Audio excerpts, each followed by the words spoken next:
Good afternoon or good evening, everyone. It is Saturday, so that means it's time for All the Things. I am Monique Dusan. And I am Krista Bontrager, also known as Theology Mom. Awesome. And this is the show where we talk about all things related to God, life, and the Bible. And we really just get into it. Yeah. We just get on in. The last couple of weeks have been pretty interesting. Right? Yeah. Right? Yeah. So this is us. Yes. And you want to introduce Bob? Sure. I was going to, but helping us on the show is the wonderful and magnificent Bob Bontrager. Hello. He has no camera tonight. My camera's not working. womp, Womp womp. but he's here. He really is here. He's the professional button pusher that makes this all work. And we are grateful for all of his help. We could not do it without him. And we want to encourage you to Share the show. Yeah. Share the show. I don't know. I just jumped right on in. That's See? okay. That's what I'm saying. We just get on in. We'll talk about sharing the show. Yes, please help us out. Share the show. Tell your friends about it. Like us on Facebook. Get in the chat box and tell us where you're from. Yes. Where are you watching from tonight? Yeah, we're got the live chat going on the YouTube stream. So if you're on Facebook and you want to head over to YouTube, that makes it easier for us to interact with. Facebook doesn't make it super easy for us to see the comments all the time. So sometimes we miss them until after we go off the air. But going on YouTube is the easiest way to interact with us. And sharing the show is really the best way of helping to support us and support what we're doing here. Get the word out. Yes. Yes. Now, last week. Let's talk about it. I feel like I have to spell again. We don't want to be throttled. I don't want to. Last week, we had Pastor Michael here. Yes, and he was talking about TikTok and how TikTok can be a gateway into PORN. That's right. Yes. And the strong push for the LGBT. Yes. Yes. Lifestyle. That's on TikTok. Yeah. And to really be careful if you are a parent or someone who works with young people, make sure that you're aware of what your kids are doing on TikTok. Really get in there and monitor it. And part of what he was saying is that there's really no way to monitor it because it all goes by so fast and there's so many, I feel like, different loops and secret ways, like the hashtag. Yeah. So the hashtag can be something pretty Innocuous. innocuous. Sunny day. Yeah, and that's really like a hashtag hashtag for like cutting or self-harm and things like that. PORN. PORN. So get in there and look at that video so that you can help protect your young people. This show has been shared a ton of times. I think this is definitely our most shared show. Yeah, I had someone today get in there and just write all of the youth leader names of people who work in her church, like all of the youth leaders in her church. And so, like, yes, that's awesome because we want to make sure that as adults who are responsible, we are being responsible with our young people and making sure to help protect them. Joining us on the chat right now, our friend Keisha from the Atlanta area. Glad to have you there, Keisha. And Kimba is joining us, a frequent viewer. Theo says he's joining us from Australia. Australia? Yay! Is this a true story? Yay! Australia. Really? Wow. Yes. That's cool. They have huge spiders in Australia. That is what I do know. South Africa and Australia have like the biggest spiders. I'm like, but that's my random knowledge. It's one of the places that Monique says she'll never go because too many things could happen. You could die. No, I like Australia. I have a ton of Australian friends. But there's a lot of poisonous animals. They do. They have spiders that are just big, like South Africa. So, yes. But so glad that you're watching, Theo. Our friend Laura Hartley is there. So Kimba says she likes our jams. Now we should explain our game show, our jams there are what YouTube allows, so we don't get a copyright strike. Yeah, there's I'm that. always like, can we have Johnny Cash or No. something? No.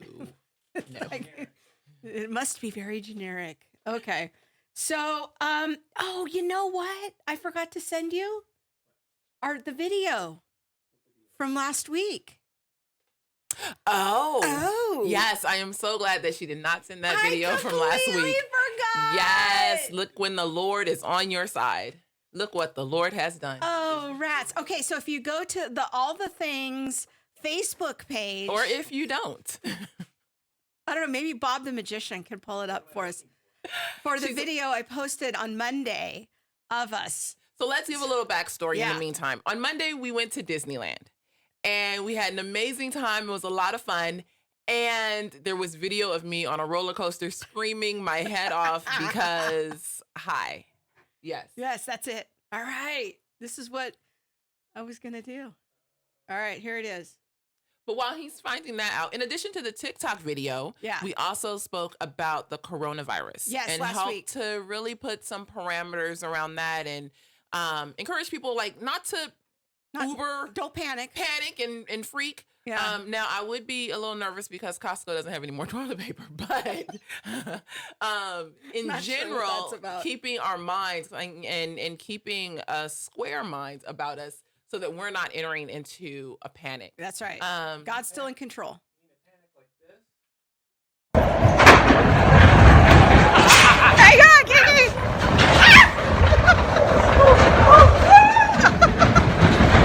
Hang on! Yes, that was the Matterhorn at Disneyland.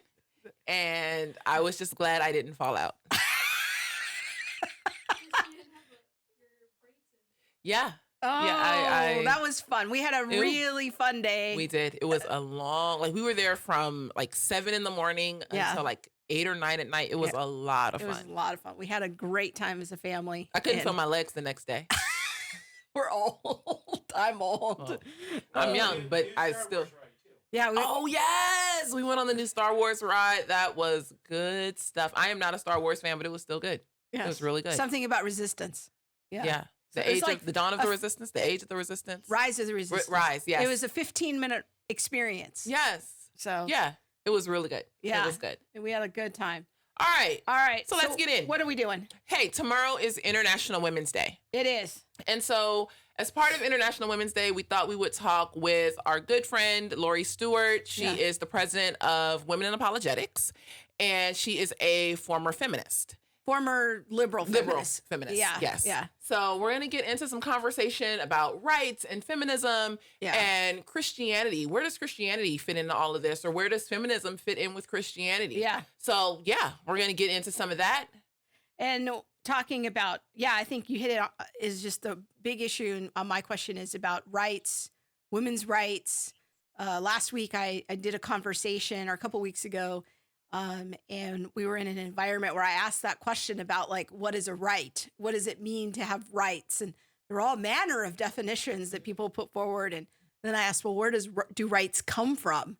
And that led to an interesting discussion. Will they come from the government, or they come from myself, or I'm not really sure. People haven't really thought about it. So this concept that we just throw around all the time. So I think it'll be a good discussion. So let's get Laurie here, fire up the magical machine, and there she is. Hey, Laurie. Hi, Laurie. Hey, how you doing? Good. We're glad to have you here today. So tell us a little bit about yourself and some of your journey into being a liberal feminist. Mm-hmm. Sure. So I was raised in a Christian home, but when I was a teenager, like a lot of teenagers, I started challenging a lot of things that I was taught, especially in the church. And I was really affected by a video or a TV show that I saw. It was around the time of Roe versus Wade. So that was the 70s. And I became an abortion activist at a very young age. And I think that was kind of my segue into the feminist movement. I had been told that, hey, you can do anything you set your mind to. And then as I got a little older, I started realizing that there were some obstacles for women because you're women. And I thought, well, that's not fair. So that fed the fuel. So by the time I got to college, I was really wrestling with, who am I? What do I believe? And then I entered liberal academia. And I was challenged by several of my professors in different classes, including my political science class, my Western civilization class, and then my literature class. I would say, combined with joining a sorority and then being in the theater department. So it was kind of a combination of a whole bunch of events that radically shook my worldview. And I decided that I was very compassionate toward people. I believe that we should have a bigger government, that people were too selfish to take care of others. Therefore, we needed to have big government taking care of people. So I called myself a feminist. I, engaged in a pro-choice march. I even called myself a socialist and wondered if I was a communist. Didn't go that far though. So eventually I got married and then had a baby, then found myself as a single mom struggling to make sense of the world and what had happened. Why had my world collapsed? And eventually through a series of events, started going back to church after looking in a whole bunch of different places, not finding answers, looking in Zen Buddhism, worldism, different kinds of faiths and theologies, decided to go back to church and see if I could find the answers. And I found the answers in Christianity and didn't find them anywhere else. Wow, that's really interesting. I learned some things about so you. Did I. Oh, okay, good. So we're going to look at a little clip here. And I know that you've seen this clip before, Laurie, but I want to play part of it for our audience because I think it kind of encapsulates some thinking that's happening in our culture right now about women and where we're at and some of the cultural conversations we're having about women. I think it'll be a good setup for our discussion here. So I'm going to have Bob play this short clip and then we'll come back and talk about it a bit. Great. Hey, we're at the Women's March in Washington, D.C., and today we're going to ask the Women's March, how would you define what a woman is? What would you say is the biggest obstacle to equality between men and women today?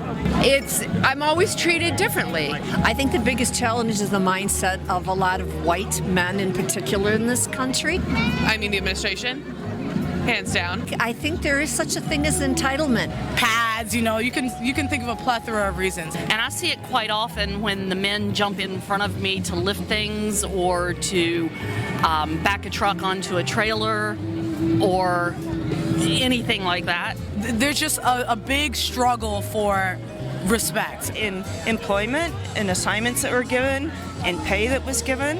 I think there's no equal pay at all. Women have to work so much harder to get to the point that men can easily get to. How would you define what a woman is?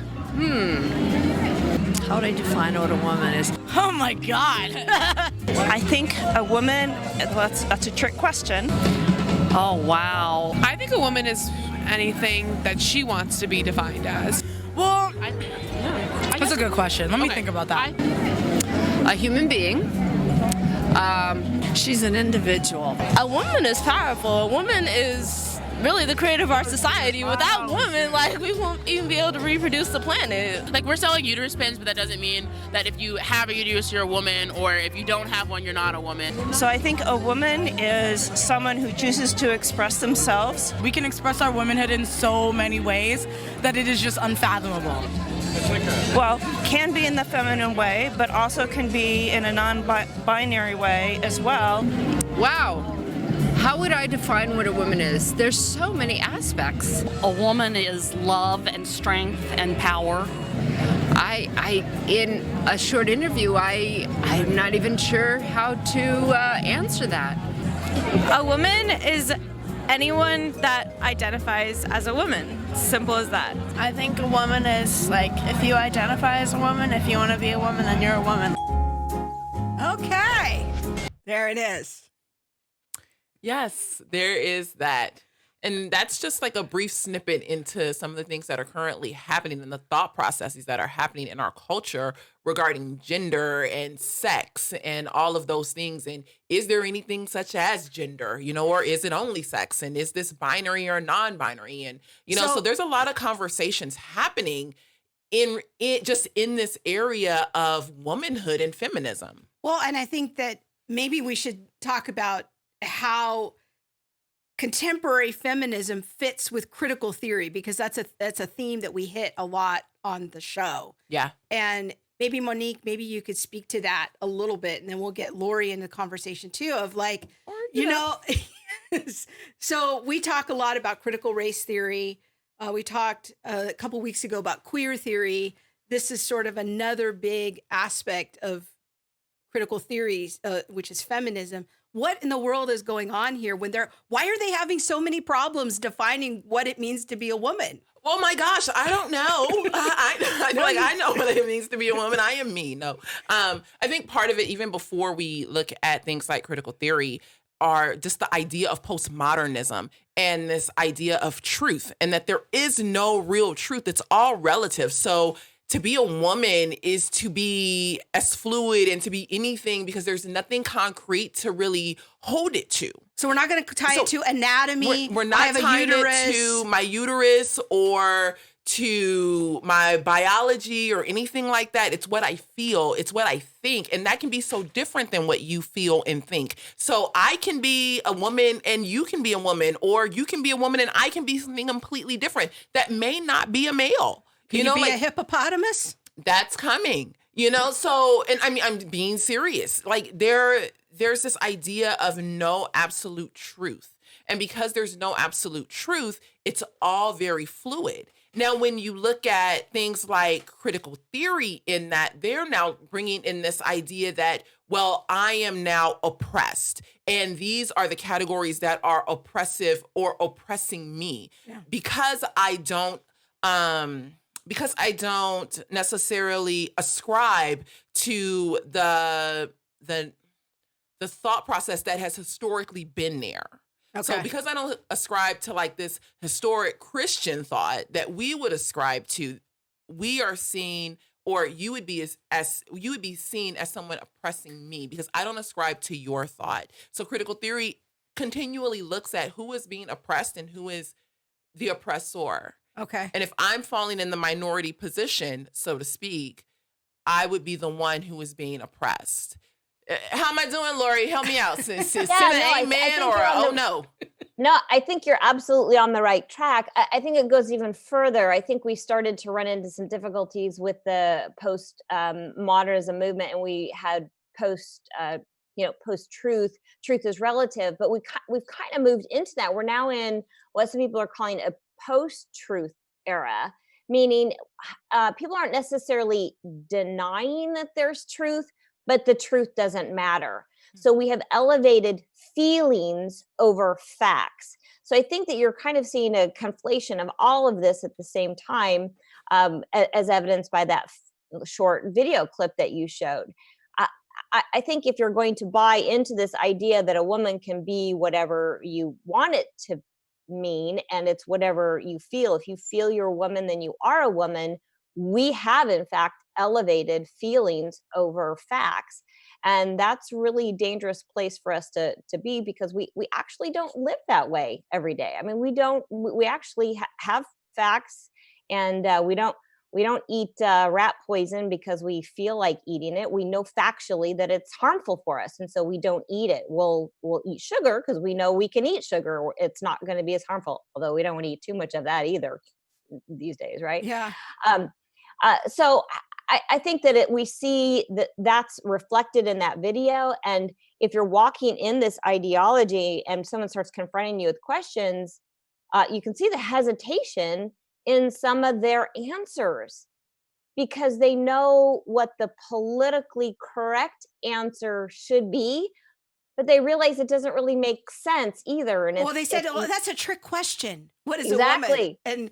And I never thought I would live in the age where it'd be so complicated to define a boy or a girl. Like, yeah. It has become, I think it is one of the questions of the cultural moment we're in right now. And it is, Yeah, but that's a trick question. Really?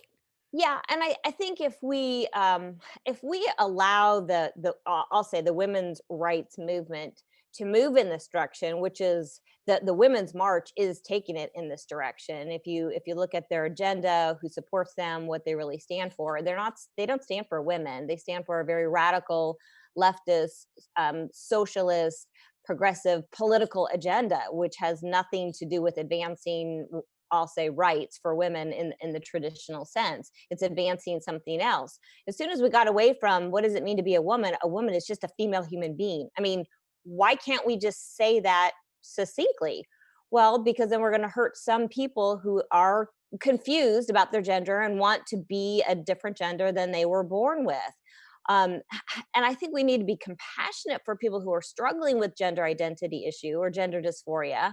I think it's a problem we can't ignore, and the church needs to have more compassion for people who are struggling with this. I don't think we've done a good enough job, but that doesn't mean that we play along and ignore facts and ignore science and ignore biology, because I think that it just we're losing our sanity.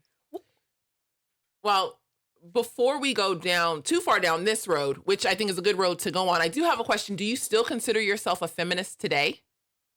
I don't. In fact, I describe myself as a former liberal feminist.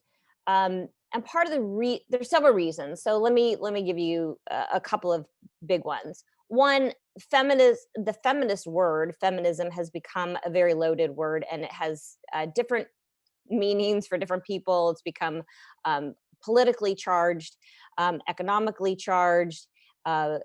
It's associated often with sexual liberty, abortion. They call it your personal autonomy rights, but that's really not what it's about. And so I don't follow that camp anymore. Second of all, feminism really is an ideology. And I think that whenever you start talking about any of the isms, any ism it's a philosophy, it's an ideology.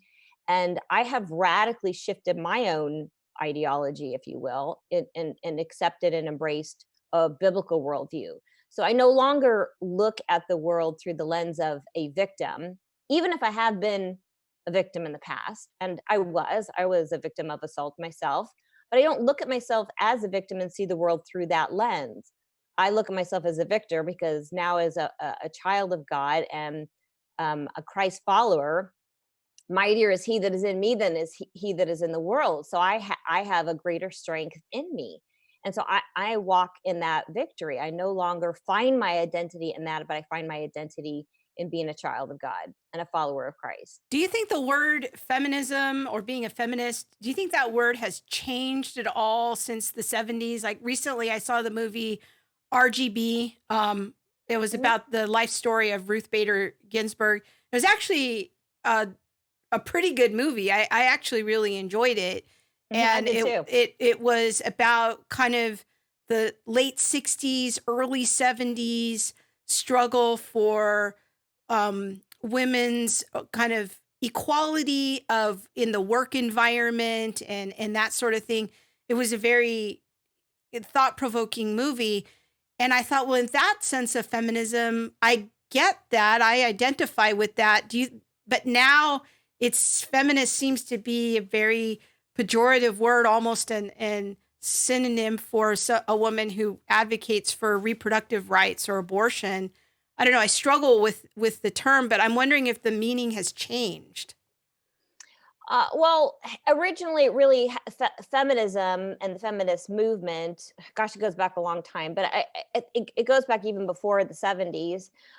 In America, we talk about first wave feminism, and first wave feminism is usually associated with the suffrage movement, where women were fighting to get the right to vote, which we eventually passed the 19th Amendment around 1919.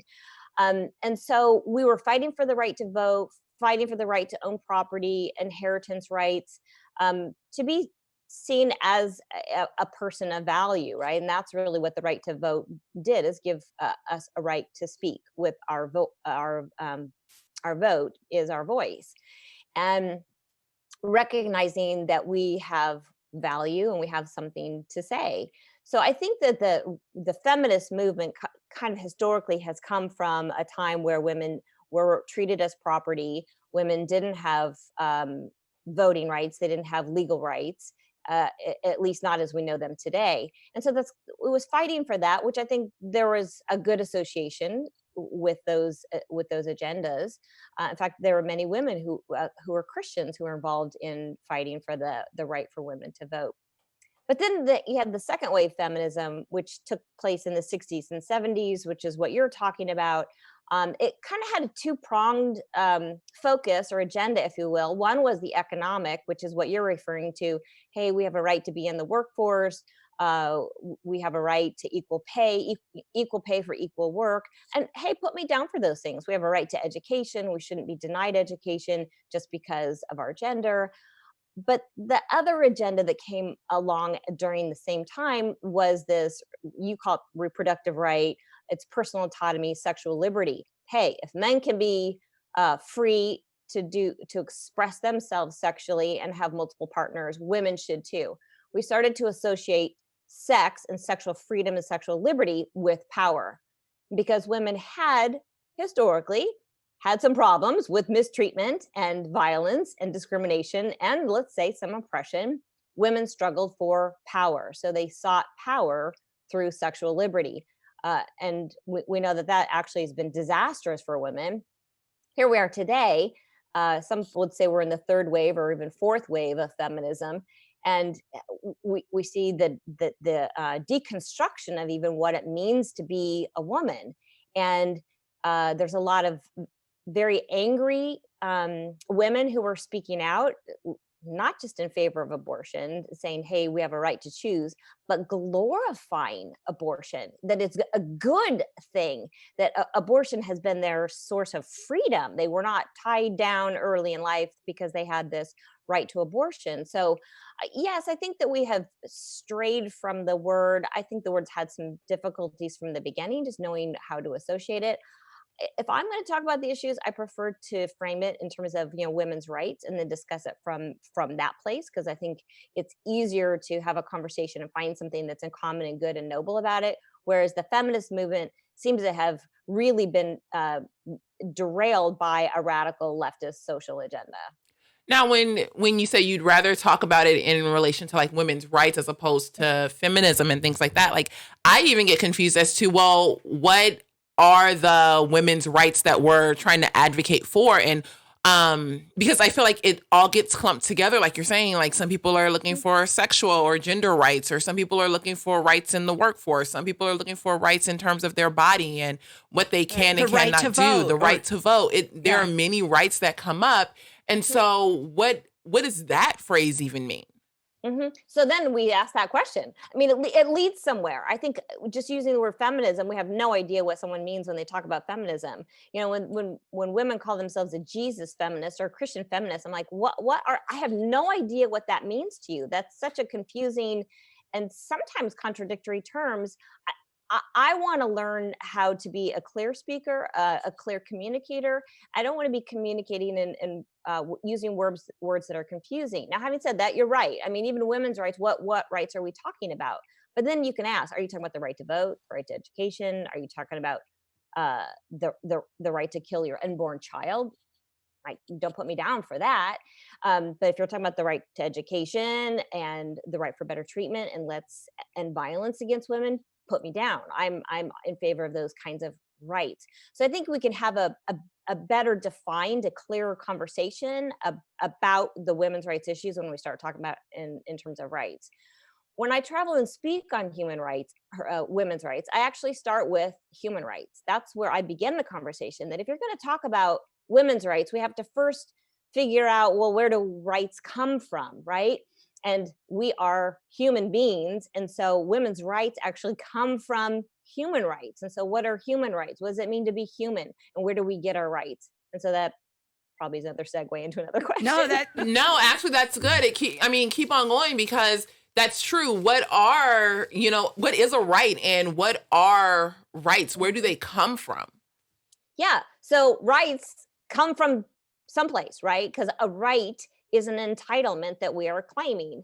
Historically, it really had to do something more along the lines of like a moral obligation, but we've changed it now to mean legal entitlement. So let's just kind of use how the word is used today in terms of legal entitlements. So rights have to come from someplace. So where do they come from? Well, they can come from God or they can come from man. And if they come from God, which God? If they come from man, who influences the man-made laws? And so Christianity, historically, especially in America, we took a biblical approach. Our founding fathers took a biblical approach, even if they weren't all Christians, and most of them were. They still had biblical literacy and biblical values and ethics and morals. And so that influenced the laws that we saw implemented here in our country, especially in our Constitution and our Bill of Rights, and then later our amendments. And so our rights here in America, as we're talking about legal entitlements, come from the man-made laws. But what's affecting and influencing those laws, that's what really matters. So if we're going to talk about human rights or women's rights, and we're going to pass laws to protect women from violence or discrimination, we have to start with, well, what's the lens that we're going to look through in order to determine what kind of laws we need and why.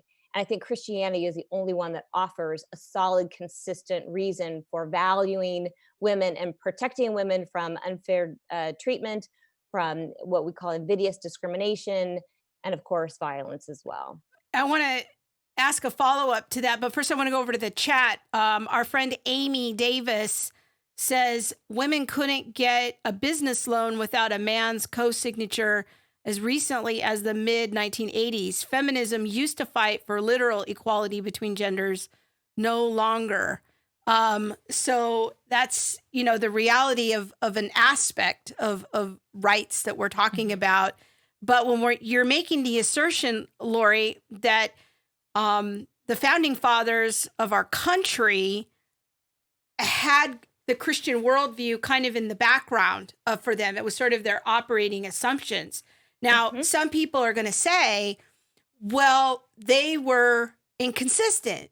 They set up a system that benefited men, that they weren't, if Christianity was in the background, then why from the beginning weren't women treated equally? Why didn't they have property rights or inheritance rights and those sorts of things? So some people would say, well, see, Christianity's rigged from the get-go to be benefiting men and devaluing women. And we see this played out in the founding fathers.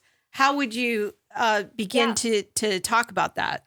I think those are very fair questions, very fair. And they're good questions we should be asking.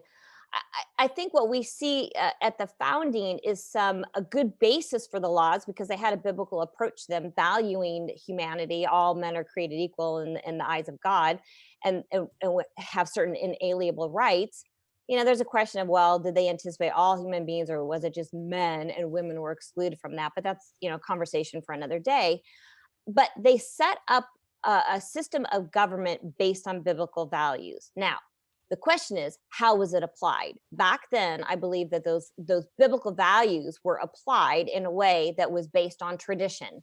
And we have seen historically, tradition has been, our societies in general, Western societies have been male dominated, women not given the right to vote, or maybe the right to education, the right to own property, things like that, inheritance rights.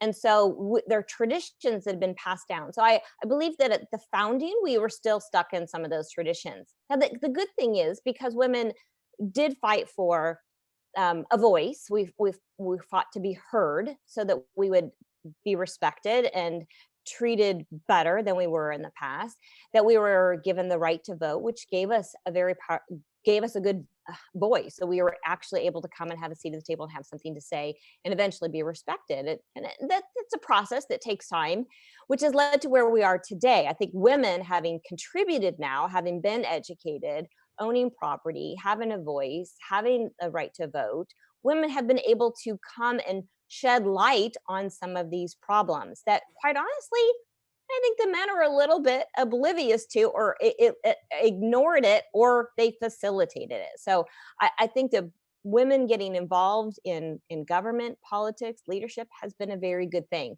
So long as we don't get hung up on power structures, because as soon as we start grabbing for power, people are going to get grumpy and gray, and that doesn't go anywhere, because then it's just a struggle, and if you're going to take God out of the equation, now it's just survival of the fittest, which usually is survival of the rich, the strong, and the wealthy.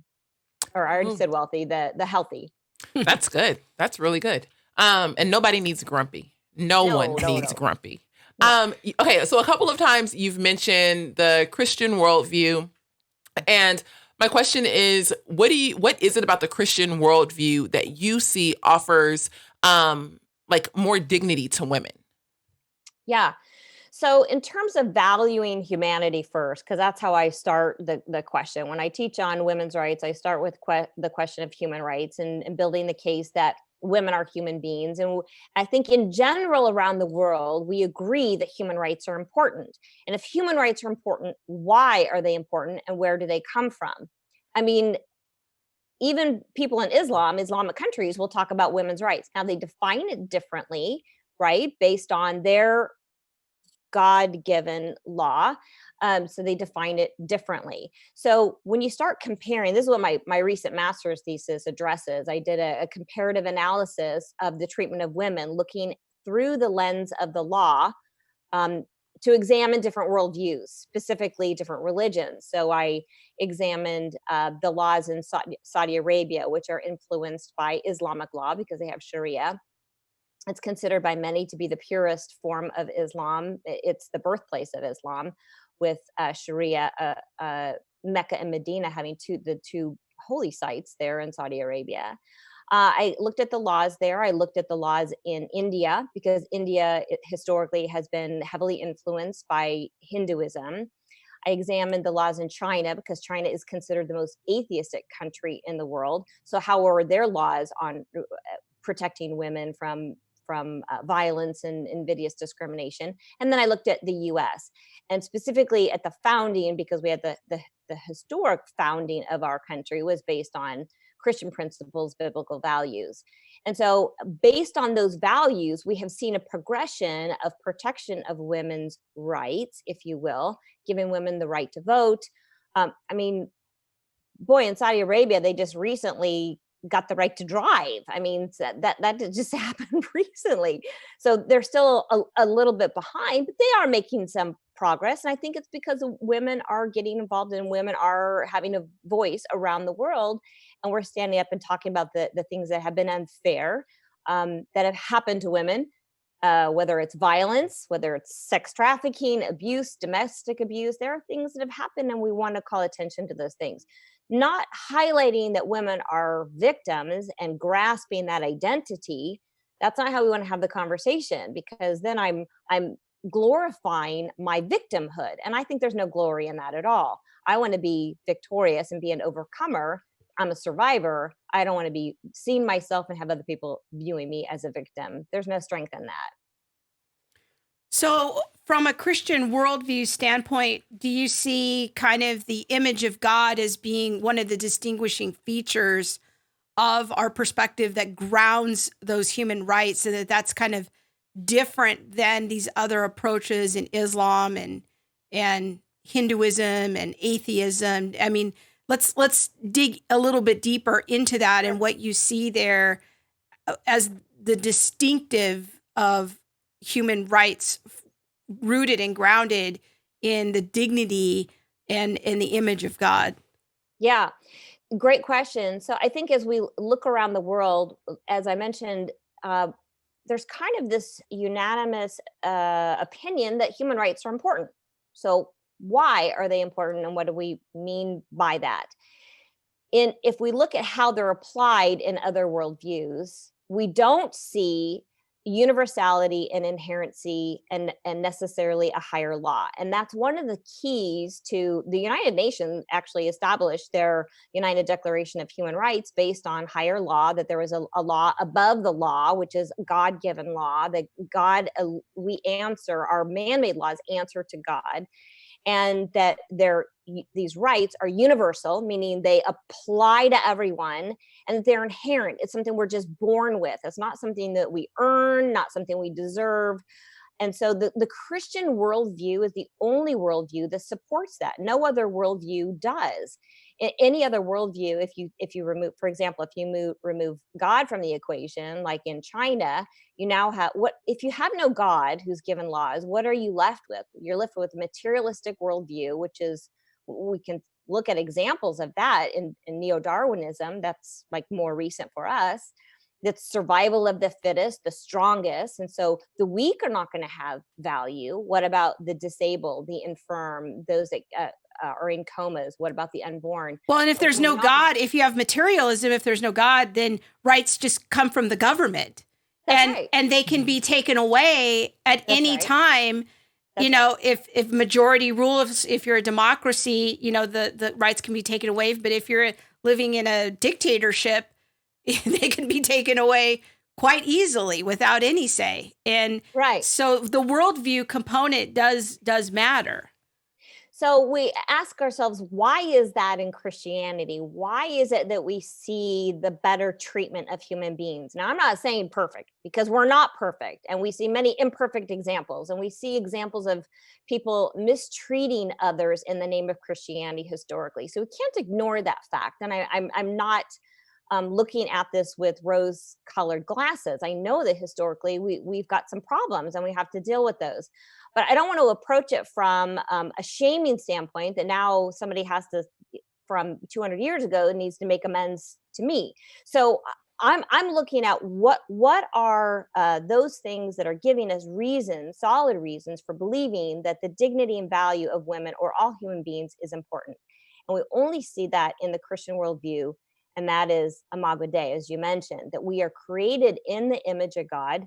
And that's what it tells us in Genesis 1:26 and 27, for example, that God created them, male and female. He created them in his image. So when God created us in his image, that gave us our dignity, value, and worth. Because think about this. If someone paints a painting, what gives it the value? Well, a couple of things. One, whoever the artist was, and so the more famous the arter, the more powerful, or they are actually going to have more value to their signature and to their painting. So it's what someone's willing to pay for it as well.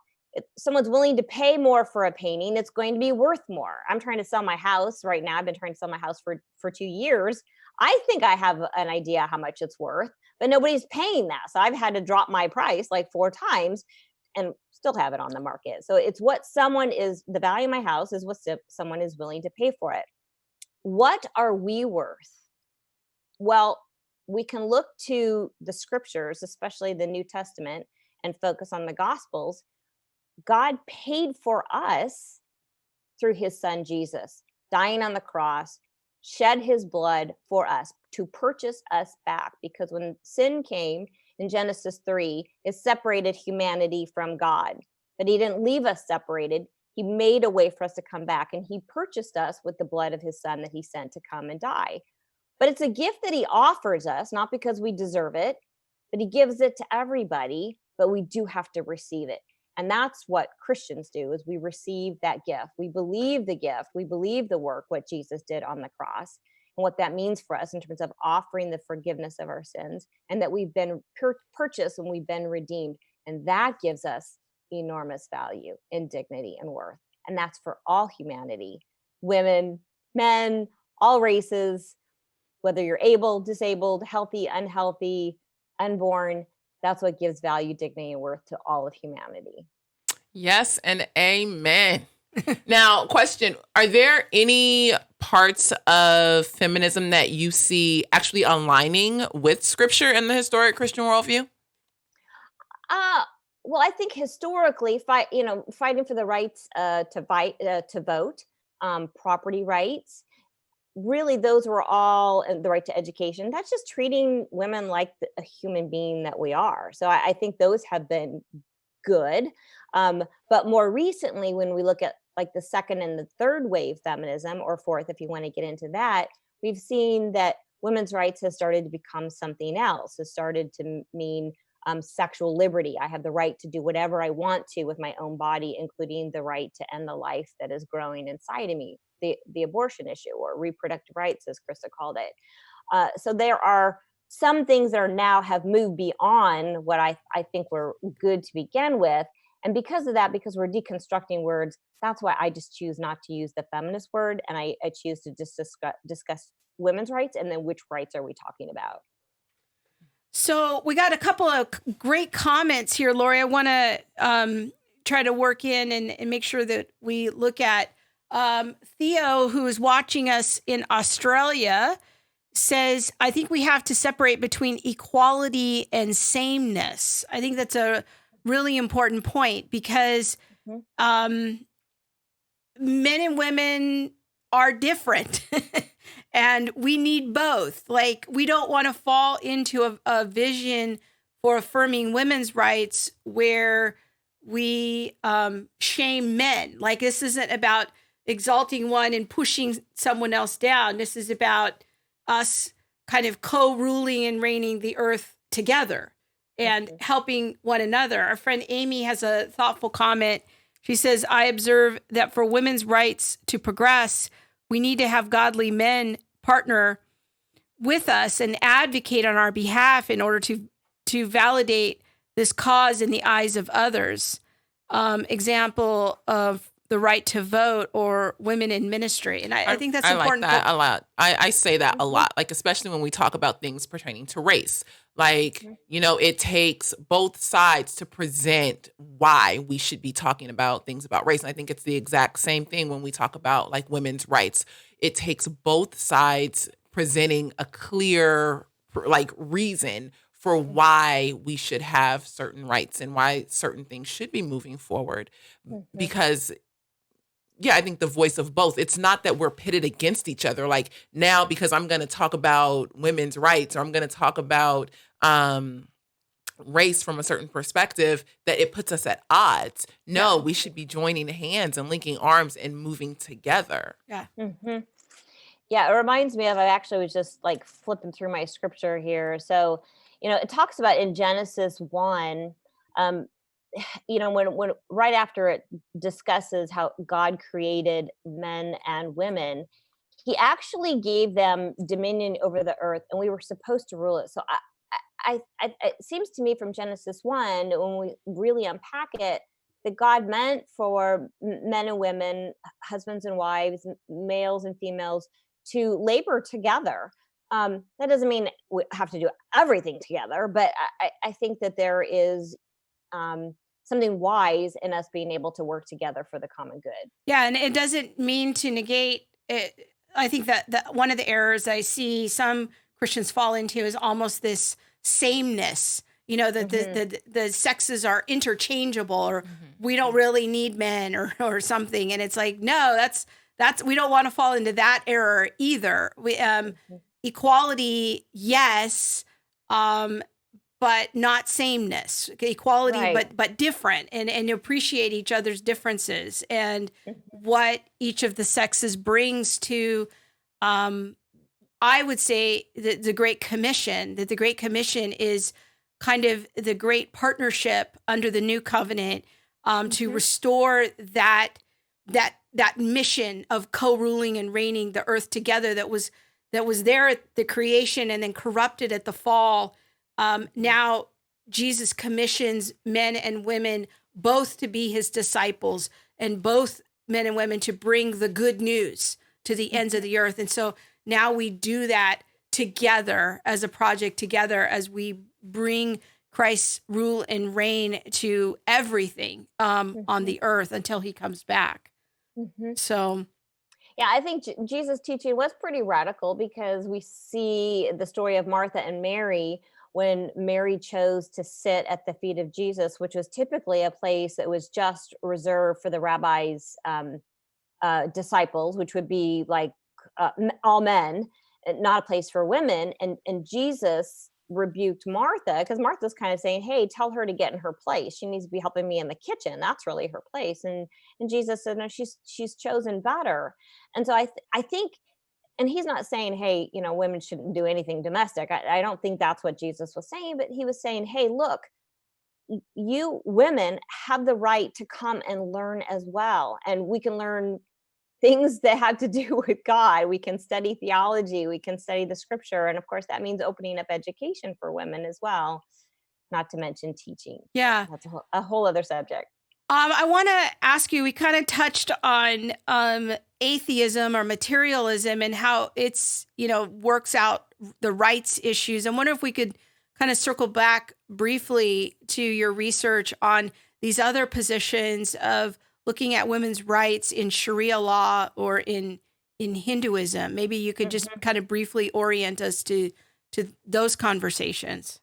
Yeah. So, well, my thesis goes pretty deep into these subjects, and I focus specifically on areas of law that dealt with violence and discrimination, because there's just not enough time to unpack absolutely everything in terms of like workplace discrimination, the right to vote.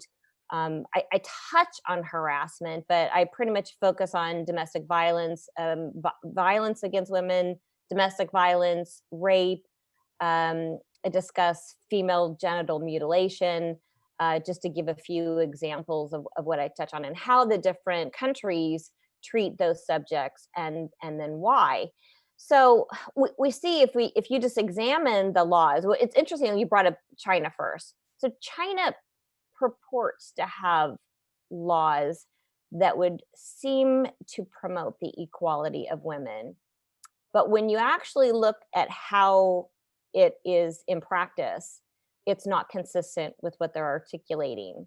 And I think when you understand the nature of communism and how propaganda is a very essential element of communism, then you understand why there's such a disconnect, that they may have laws that purport to improve the treatment of women and equality of women, when in fact, in practice, it's not happening.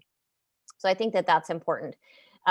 Same thing when you look at Hinduism. Historically, they have a caste system. That's a critical part of Hinduism. And so women were not valued. Lower class women were certainly not valued. And so they place a hierarchy of value of different human beings depending on your caste system.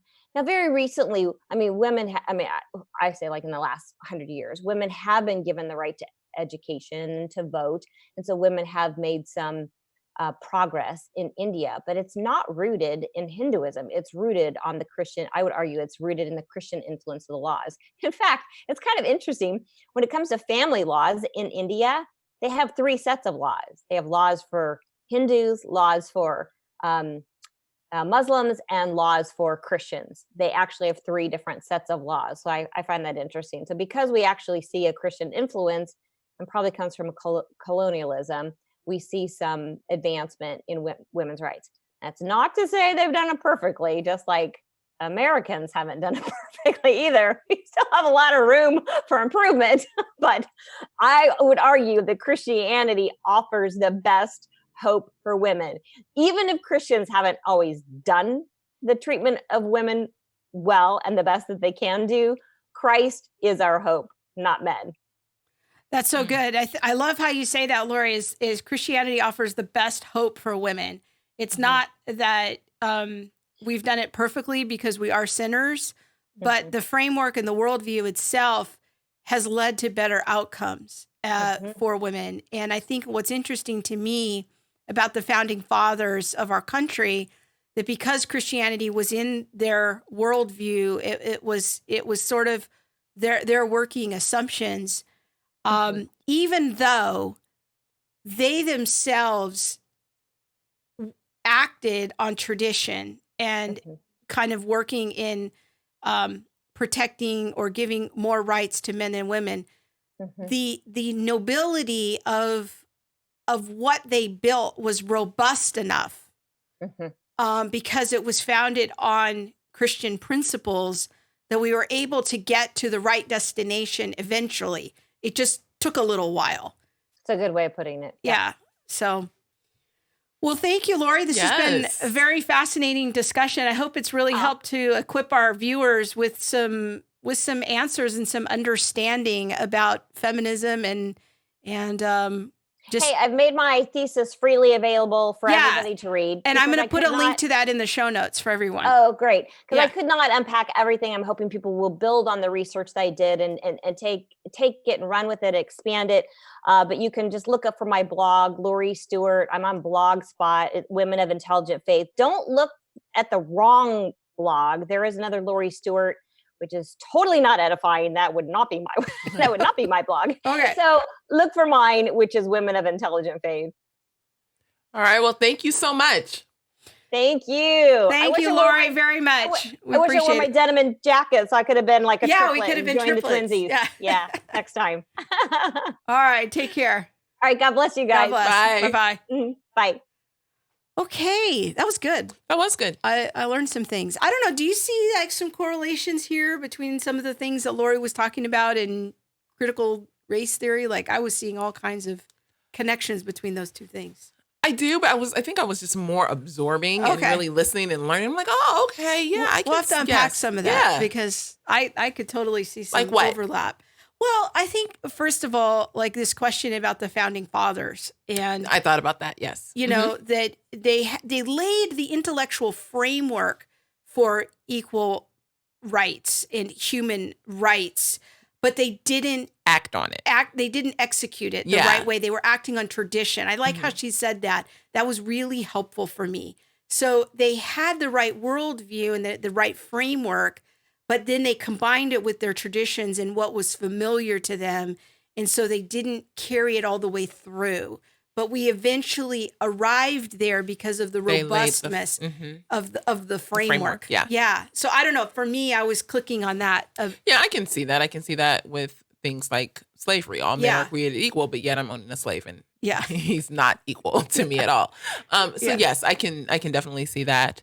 I was thinking with, you know, more of the different waves of feminism. Yeah. Thinking of the different waves of civil rights and how those things are argued and fought for and things like that. And so you see taking maybe like Martin Luther King, for an example, being that civil rights era and things like that. And now what people are arguing for today for reparations and for, you know, separate spaces. And what does this era of rights look like when we're talking about race and things like that? Yeah, I could totally see that. That'll be fun to kind of think through a bit more. Yes. All right. Let's have a reminder here about our upcoming trip to Phoenix. Yes. Yay. We're coming for you, Phoenix. We are. It's in just a few weeks. It's going to be at the Arizona Community Church in the Phoenix area. Is that in Tempe? Yeah. And it's going to be April 3rd and 4th. Yes. And it's called Change for the Better. You're going to do 2 plenary talks. Yes. And then together we're going to do our a breakout session called The Great Awakening. Yes. And it's really speaking to evangelicals and the church regarding the dangers of critical race theory. Yeah. So I'm doing 2 plenary talks. And then there's someone else who's doing a talk Brianna, as well that you know. Yes. So. We were actually RAs together at Biola. Okay. Yes. So it will be a great time. I'm looking forward to meeting some new friends in Phoenix. So if you live in the area, Phoenix, Tempe, Gilbert, all of those, come find us at Arizona Community Church. Yes, even if you're up in Yuma or, you know, out there somewhere far away, come on down. And I think the conference is relatively inexpensive. It's like $45. Yeah. And I think there are hotels in the area, so you can make a little trip out of it. Yeah, it would be April 3rd and 4th. Yeah, it's a Friday evening and Saturday event. So we are looking forward to that. Okay, are you ready for the next thing? Stephen Furtick. Yes. Stephen Furtick. I didn't even know who this guy was until fairly recently. Apparently he's famous. I don't know why he's famous. I think he might have been a player of like some sports. Yes. Professional sports player. Maybe football, maybe baseball. Yeah. I can't really tell you. I don't think it was basketball, but there it is. Yes. And he has a church on the East Coast. I'm not sure what the church name is, but it's a very popular church. So this week, he said this. Yeah, and it's really unfortunate. And but it yes, kind of he said it. it broke Twitter. So we're going to play the clip and then we're going to talk about it. 16 verse 7, he said, I tell you the truth. I know you're mourning. I know you're sorrowful. I know you don't want me to leave you. But I tell you the truth. It is for your good that I am going away. How could you say something like that, Jesus? How could you say it is good if you go away? We followed you. We trusted you. And now you're leaving us. No, I am not leaving you. I am changing forms. So I am not leaving you. I'm just changing locations. God said I didn't walk away. God said I'm working in this season. God said it doesn't matter who changed their mind about you. Okay, there it is. Okay, so Stephen Furtick, there is the clip. That wasn't the greatest clip that I picked there, and I'll have to rescreen that next time. Looked like somebody was filming their computer monitor. Sorry about that. Okay, so a lot of people are probably wondering, like, what in the world is the big deal with this clip? So let me try to break it down, because it was all over Twitter this week that Stephen Furtick is a heretic. Yes. And this was the clip that they were playing. And I'm sure some people were like, huh? Womp womp. Yes. Because like, if you don't... how is this a heresy? Yes. I've actually, now that I think about it, I've heard this preached before in a very similar way and would have never thought, oh my gosh, that's heresy. No, that's good preaching. And he left so that, it would be for my good. Yeah. He was jumping. Well, even beyond that, like what he was saying was like, well, he's leaving for my good. Yeah. There's something in it that's good for me. Yeah. So despite the physical antics and elements behind that, I don't think people understand what people were up in arms about, saying it was heresy. Yeah. So, our friend Laura says that's from Elevation Church. That's the name of Stephen Furtick's church. His church produces a lot of the most popular worship music alongside Bethel and Hillsong. Oh, that's good to know. They do. They're like in the top 3. Oh, okay. It is Bethel, Hillsong, and Elevation. Now, Theo's giving the spoiler alert. This is the modalism heresy. So we're going to kind of break that down a little bit here. Oops, kind of went the wrong direction. There we go. All right. So modalism. Now, the key word to listen for in the clip is when he says that I'm changing forms. Jesus says, I'm going away and I'm changing forms. And now I'm going to live in you. That's kind of the big, hairy problem, because modalism is a very ancient heresy. And so we want to be careful about how we think and how we talk about the Trinity. Now, if people have watched my channel for any period of time, they know that I have a strong emphasis on historic Christianity. What have Christians historically believed? And so the Trinity is the foundation of our faith. Without the Trinity, we don't have Christianity. So we got to be clear about what we believe. So modalism is the idea that the persons of the Trinity represent 3 modes, or kind of 3 ways of revealing themselves. They're not coexisting persons. They change modes. It's almost like changing your shirt. Like today I got my denim jacket on, and maybe tomorrow at church I'll wear my suit. And then I'm going to go to work on Monday, and maybe I wear my black pants with a different jacket, okay? So I'm still me, but I have different forms. I have different ways of appearing. So what we see in the Old Testament is God appears as the Father. And then in the Gospels, he appears as the Son. And now God appears as Holy Spirit, who lives in you. 3 different modes. So this is the ancient heresy of modalism. Now, we have this little handy dandy illustration here. Now I'm going to show the illustration for the historic Christian view of the Trinity. So this is a very ancient symbol. So we have God in 3 persons. So God is the Father, God is the Son, God is the Spirit, but they're not the same. The Father is not the Son. This is the problem with modalism, is it leaves off that little outer circle there. The Father is not the Son, the Father is not the Spirit, and the Son is not the Spirit. So it's not, God's not changing his shirt. He's not appearing in a different way. It's three persons, one God in three persons, is how we talk about the Trinity. So is this a heresy? This is the $64,000 questions. Mm-hmm. This is what people want to know. Is this heresy? Technically, yes, it is. Our friend Amy says Jesus is not the same as the Holy Spirit. Yep, you nailed it. That's right. So modalism is shape-shifting deity. Yeah, that's a good way of saying it. Very good, Amy. And I think that when we think about this, technically, the words that Stephen Furtick used, we would say, are outside of the realm of orthodoxy. But am I ready to call Stephen Furtick a heretic? No, because I don't know his motivation. I don't know anything about him. For all I know, he just needs a seminary class. That's what I was thinking too. I was like, people are quick to judge. Yeah. I mean, they don't give you an ounce. Like, you don't have a second to reconsider. Yeah. Like, they're right there No to get mistakes on allowed. you. No.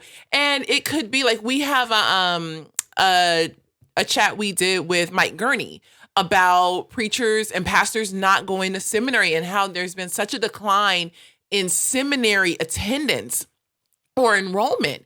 And maybe it's that he doesn't know. Maybe no one is really in his corner saying, hey, let me pull you to the side a little bit and tell you the truth about how you should be thinking about this, about how not just should you, be thinking about this, but how the church has historically thought about this. This is what we preach. This is what is in Orthodox Christianity. And so maybe that's it. Maybe he's really doing his best.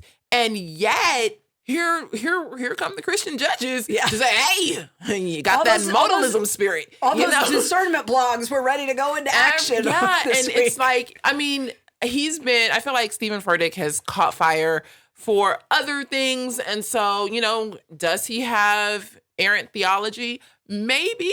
I don't know. I don't sit and, over dinner with him and talk to him about these things. But with this, I'm like, I've heard other pastors do this too. And maybe it's that they haven't gone to seminary. Now, to me, this is a huge reason why pastors should be in seminary, to understand, no, it's not the shape shifting. Yeah. It is that they are three distinct persons. And how do we teach congregants that? How do we really teach what's been taught for the last 2,000 years? Yeah. And so I think you nailed it there, in that hopefully Stephen has some people in his life that can pull him to the side in a loving way and say, hey, let me help you have a more excellent understanding of the scriptures. Let's talk about this. To me, a heretic, that label is only appropriate when the person actively and willfully teaches something that is outside the bounds of orthodoxy. Like, he's been pulled to the side. He's had the proper education, and the person persists in the error. That's when the church bishops historically would say, okay, now you are excommunicated. To excommunicate to someone is to withhold communion from them, and you're outside of the church because you're teaching something that is outside of what the church has universally taught. So I'm not ready to slap Stephen Furtick with a label of a heretic. Is what he said heresy? Technically, yes, but I'm going to believe in his heart. I'm going to believe all things in the spirit of Christian love, that he just doesn't know any better. Hopefully there's someone in his life that's more informed and can pull him to the side and have a conversation. I'm going to believe the best about him, that he's not actively denying the faith and doesn't know any better. Now, a difference with that are the Oneness Pentecostals. Oneness Pentecostals are modalists, and it's a form of Pentecostalism that they do actively teach this heresy. And that is, I would say, a church that is outside of the historic Christian faith. So oneness Pentecostals, sometimes they're called Jesus-only Pentecostals. They are modalists. Okay. So if you drive down your friendly neighborhood Oneness Pentecostal church, you see them, you'll now know they have the problem of the ancient heresy of modalism. I have never heard of a Oneness Pentecostal in my life. Oh, you haven't? No. Oh, T.D. Jakes is a famous Oneness Pentecostal. Why you got to throw my uncle under the bus like Uncle James? Sorry. I think he's repented of his error, but yeah, he comes out of the Oneness Pentecostal I have tradition. never heard of this at all. But you know what? Now I'm going to go and be Google. like, yeah, wow, okay. Laura Hartley says Furtick gets thrown into the WOF box by many. Now, when I saw Word of faith. Okay, thank you. Yeah. Because I was like, WOF, Laura, what's she writing on? But that's a whole nother acronym, people. Sorry. Oh my word. I am a work in progress. So Stephen Furtick, if you're out there, go watch some of my videos or take a seminary class. Yeah. It'll all be okay. Or get somebody in your corner who has taken a seminary class. Yeah, I got some great videos on the Trinity. It'll help you out. Oh, the famous water ice vapor analogy of for the Trinity. That actually could be seen as a modalist analogy, closer to modalism. That's the problem with all the analogies about the Trinity, is they all kind of, if you press them too far, take you into some heresy. So, like the egg analogy, the shell, the yolk, the white part, whatever that's called. The egg white? Yeah, the egg white. If you press the it white too part far, of the egg. It could be tritheism. So you want to be careful with those analogies, because those analogies are contained in this space-time continuum. So we want to kind of put God inside this space-time continuum. There's really no perfect analogy that we can come up with for the Trinity, but I think that that's actually a pointer to its true supernatural origin, and that it wasn't invented by a human. So anyways, there's that. There's that. Okay. Do you have a tweet? I do have a tweet. Okay. I'm going to surprise you. There it is. Yet again. She loves surprises.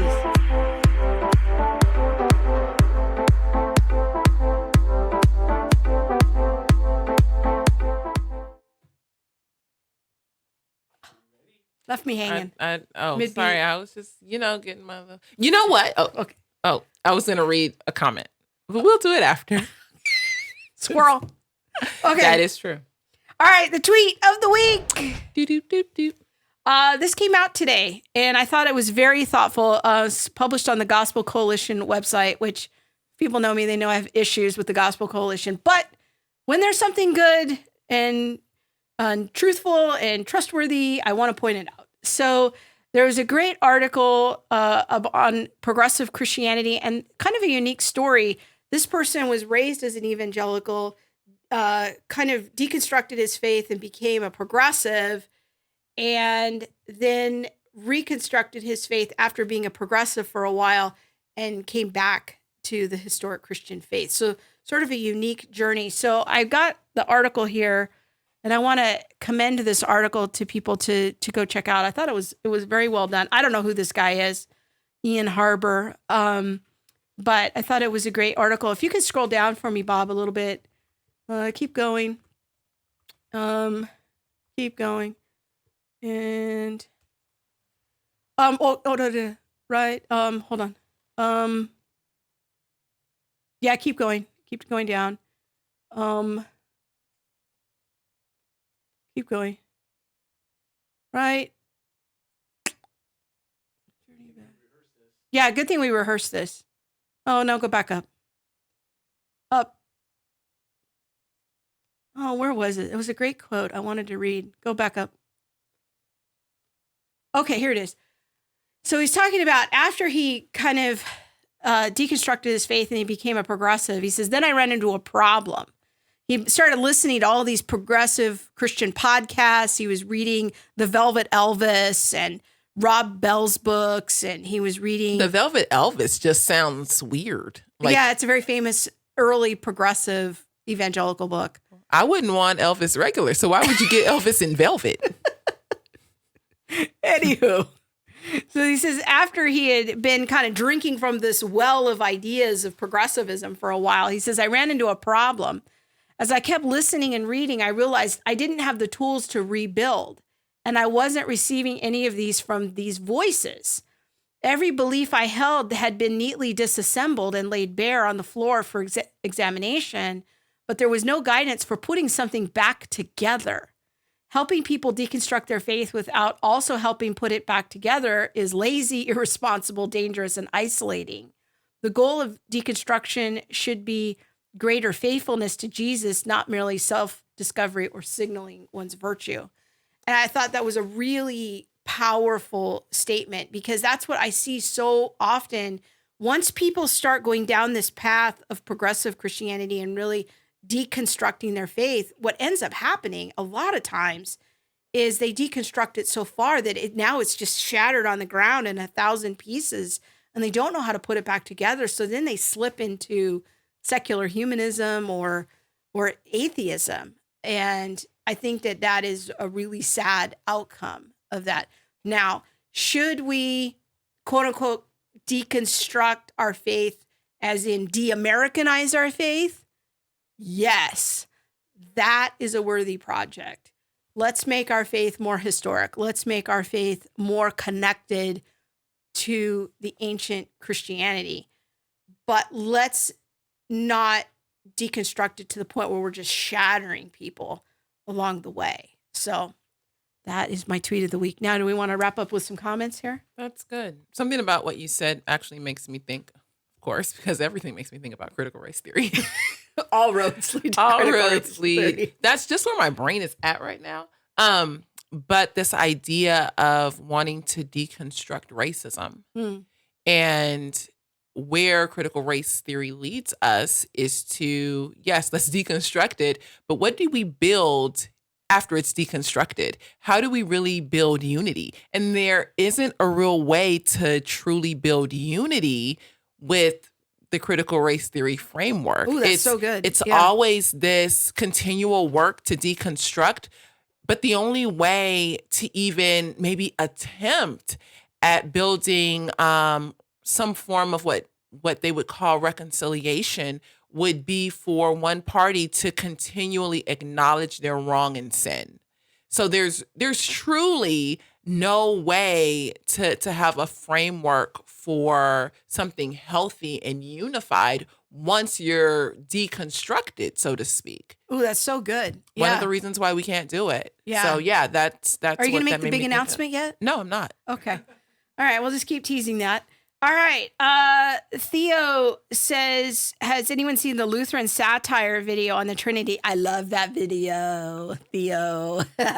It's called the St. Patrick's Bad Analogies. It's on YouTube. People can go look at it. It's a little cartoon of bad analogies and how each one tries to it devolves into some heresy. It's a fun video. I'll watch that. Yeah. So I usually post it every St. Patrick's Day. Our friend Susanna says, my deconstruction journey was to undo all the legalism I believed in. Yeah. And I think that was that's a worthwhile journey is that's what I call kind of de-Americanizing your faith. That's part of it. And I'm honored to be part of your reconstruction journey, Susanna. That's a fun thing. Okay. We made it. We did. Yay.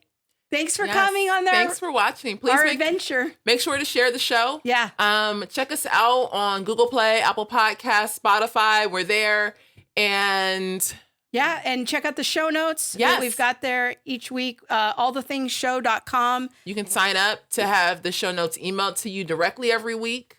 Especially on the weeks when I make them, which was not last week yet, but I will make them. It's coming. It's coming. I'm a busy woman. So, if you're on Facebook, you can find our Facebook page, All the Things Show, or ATT Livestream. That's what it is. ATT Livestream at gmail.com. And we're on Insta. So, yeah, share the show. Let your friends know about it. And we hope that you enjoy the conversation. Yeah. Have a great week, everybody. Take care. Oh, daylight savings time. Don't forget, it's my favorite time of the year. I'm so excited. I cannot wait. Oh my gosh. No. Yes. Yes, yes. Bye-bye. Bye.